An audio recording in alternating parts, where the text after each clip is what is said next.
Bonjour à toutes et à tous, j'espère que vous allez bien. Alors dans une de mes précédentes vidéos, je vous avais présenté les différentes méthodes d'évaluation d'un bien, dont la méthode par capitalisation qui a suscité un certain nombre de questions de la part d'un certain nombre d'entre vous. Donc c'est une méthode qui est surtout utilisée par les professionnels de l'immobilier. En fait, elle est très utile, très pratique pour déterminer la valeur d'un bien destiné à l'investissement locatif. Alors en fait, c'est pas sorcier. Je vais vous la présenter de manière simple et concrète. Alors en quoi consiste la méthode par capitalisation? En fait, elle évalue un bien en fonction des revenus qu'il génère, donc les loyers, et de ce qu'on appelle un taux de rendement. Alors c'est quoi un taux de rendement?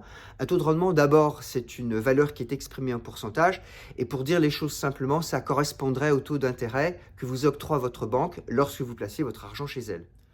Alors, comment on le calcule? C'est très simple, hein. Vous prenez les loyers générés par l'investissement locatif sur une année, alors les loyers hors charge, et vous le divisez par le taux de rendement. Donc, par exemple, si vous avez un appartement qui génère 10 000 euros de loyer par an et que le taux de rendement est de 5%, vous divisez 10 000 euros divisé par 5% et ça vous donne la valeur de votre bien, soit dans cet exemple, 200 000 euros.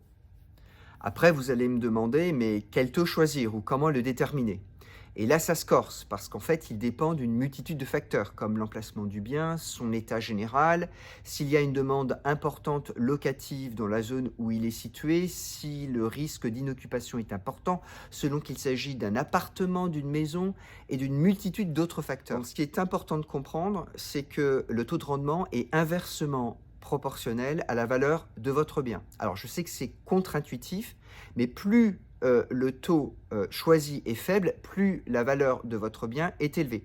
Donc par exemple, si vous évaluez un bien qui est situé dans l'hypercentre ou bien avec une vue extraordinaire sur les jardins du Tabor, dans ces cas-là, vous prendrez un taux de rendement de 3 à 4% pour faire l'évaluation de votre bien. Si par contre, vous évaluez un appartement qui est situé dans une tour qui a été construite dans les années 60, qui est située dans la périphérie et qui en plus nécessite des travaux, dans ces cas-là, vous prendrez probablement un taux aux alentours de 7%, voire plus. Donc vous comprenez bien que c'est l'expertise et l'expérience d'un professionnel qui peut faire la différence. Voilà, j'en ai fini avec la méthode par capitalisation. Donc je pense que vous avez compris que c'était la méthode la plus pertinente pour faire l'évaluation d'un bien destiné à l'investissement. Si vous avez des questions, n'hésitez pas à me contacter. En tout cas, je vous remercie de m'avoir écouté et je vous dis à bientôt.